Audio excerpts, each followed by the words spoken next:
For the past 20 years, Colin Powell and his wife Alma have been working with America's Promise, the organization that focuses on improving the lives of children in America. They're about to embark on a 2-day summit in New York to deal with this very issue. And when I talked to Alma Powell, she made it clear why children are their priority. Someone asked me once, why is it that in other countries children do so much better than they do here? I said, because they put great emphasis on the future of their young people, because they know it's the future of their country. And they provide for their education. Teachers are important. But here, whenever you want to cut the budget, it's the kids' issues that go first. And so with America's Promise, I mean, so what exactly are you trying to do to bridge that gap, or to impact policymakers to say you cannot leave out the next generation? We don't deal with policymakers so much. We just go ahead and do what we're doing in the communities. Our aim is to provide supports around young people wherever they are that give them what they need to succeed. We call those kind of support? We call those supports, it is the basis of America's Promise. It's the 5 promises. A caring adult in every child's life, a healthy start, safe places to learn and grow after school, a marketable skill through an effective education, and then teaching them to give back. And so this work is done in communities, in schools, in churches, and we have over 420 partners around the United States who are providing these things. Caring adult is a mentor. There's a big organization called Mentor that has grown considerably in the past 20 years since we began America's Promise. They were one of our founders. We worked through our policy arm at the time to ensure the children's health insurance plan. We probably have to fight for that again, but right now it is in effect. Boys and Girls Clubs, all of those after-school programs that exist around, they take the place of safe places to learn and grow. How do you measure results? By what we see, by the way we see young people turn out in the communities where we work. Right here in the district, we have a program, or we have assisted with a program, we didn't institute it. There is the DC Promise Neighborhood, where the children are surrounded by all 5 of those promises. Early education starts at 6 weeks old. There's an educare center there that takes care of young people from 6 weeks old up until kindergarten or pre-kindergarten. Elementary school next door, middle school, high school, health things brought into the community. Children's Hospital brings in a medical van. There's a dental van, providing all 5 of those things. And children are encouraged, and programs are set around to give them an opportunity to give back to their communities. That, in essence, is what we would like to see all over this country. And why this issue? Look, you could be involved in all kind of stuff, but why this? This is the future of our country. We have had the sheer joy of raising 3 children and nurturing a new generation, but to whom much is given, much is expected. And our children in this country are the most important resource that we have. If we do not provide them with the assets they need to grow up to be strong, healthy individuals, our country has no future. What type of, I understand you've done some polling to get a sense of what young folks say they want and what they say they need. We have to ask the kids what it is they need and how they are reacting to what is given to them. They have done 2 studies up there. The second one was called Don't Quit on Me. And young people express that they need adults in their lives and don't just stay there for a little while. One gentleman said to me one time when I was explaining this to him, he said, "Oh, I got a little free time. I could mentor somebody." I said, "Don't start if you're not going to stay there.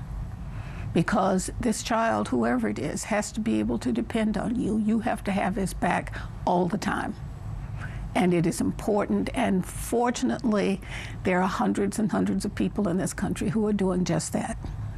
One of the things that I think is also interesting when you talk about America's future, that we don't do a good job at, is giving the proper guidance when it comes to careers was down the path. Because somebody says, oh, I want to do this, this, this. But if the research shows those jobs are not going to be available, exactly. You know, it's not going to happen. And I've been a huge proponent when you talk about the lack of, I think, enough guidance counselors in high school, really giving folks, you know, the right information. You know, I do a lot of it when I'm talking to journalism students, and they say, well, I want to go get my master's, and I go, for what? For what? You know, in this industry, exactly. You need the skill set, and you're just adding more debt. And they look at me like I'm crazy, and they go, I never heard any of this stuff.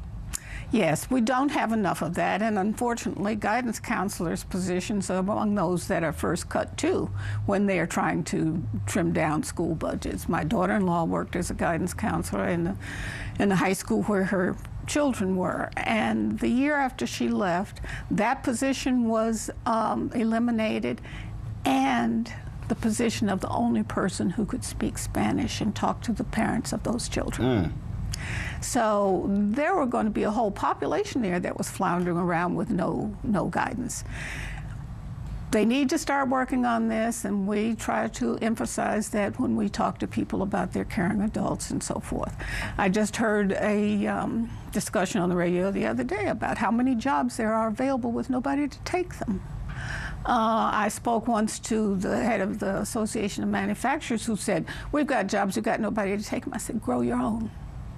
Grow your own. Go out there. Build your bench. That's right. Mentor young people, bring them into the business, teach them the business, and grow your own workforce. And we need to look at that as we go along in every single field. CVS drugstores used to have a program like that. I'm not sure that it still exists, but it was very effective in the first years after the summit, where they went into high schools and mentored young people who were interested in science, brought them into the drugstore as interns, helped them go to pharmacy school, and then gave them a job. And that's the kind of thing that will work to help our workforce. Let's talk about your upcoming event in New York City. Explain that. Well, the event in New York City is a recap of the summit in 1997. We are celebrating 20 years of service to the young people of this nation. It will be 2 days, Monday and Tuesday, with lots of sessions talking about the needs of children again and how we go forth into this 21st century. We have to realize that jobs that existed 5 years ago don't exist today, and some of those today are not going to exist 5 years from now. And so we have to talk about what is the basis that we can give children to provide them for whatever the job market is. And so we know from experience that if they have these basic things behind them and a solid foundation under them, then they can go forth to meet whatever challenge it is they need. So this will be focused on the first 20. What would you want the story to be 20 years from now about America's Promise? 20 years from now, I would hope that the idea of America's Promise has permeated America's society, and they know that everybody has a responsibility to these kids, that more and more people are involved in it in a very deep way, knowing that we as the adults have the responsibility for providing for our young people. All right, Alma Powell, we appreciate it. Thanks a lot. Thank you for having me. A peaceful protest turned deadly. 37-year-old black man was shot and killed by Baton Rouge police. Your hands are in the air, and you still get shot by the cops. Oh my God, please don't tell me he's dead. We're not going to let hate define us. Race is a big part of this. If truly all lives matter, then all lives need to matter equally. What we require is action. What we require is accountability. We understand that black lives do matter, and we will keep focused on this issue. NewsOne Now, every weekday morning at 7 on TV1.